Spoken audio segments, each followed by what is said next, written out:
Le Parlement européen vote la fin des ventes de véhicules thermiques neufs à partir de 2035. Cette proposition avait été émise par la Commission européenne en juillet dernier. L'automobile poursuit sa décarbonation. Le Parlement européen a voté ce mercredi l'interdiction, à partir de 2035, de la vente de véhicules neufs thermiques, dans le cadre du plan climat de l'Union européenne.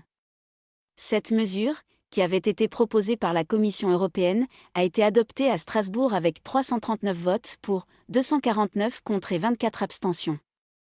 Le Conseil européen devra cependant à son tour se prononcer fin juin sur cette mesure. Ce vote s'inscrit dans le cadre plus large du paquet climat, ensemble de mesures qui doit permettre à l'Union européenne (UE) d'atteindre la neutralité carbone en 2050.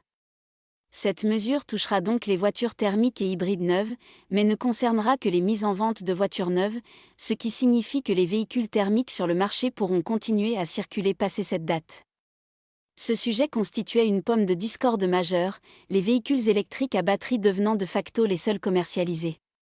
Farouchement contre, le PPE, droite pro-européenne et première force au Parlement, proposait jusqu'ici de viser plutôt une réduction de 90% des émissions automobiles en 2035, quitte à poursuivre la vente de voitures hybrides et de prendre en compte le carbone émis pour la production d'une voiture.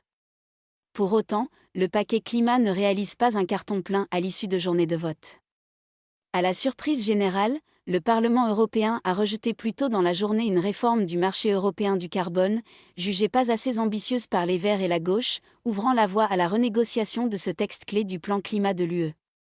Ces votes devaient déterminer les positions du Parlement européen avant des négociations avec les États membres.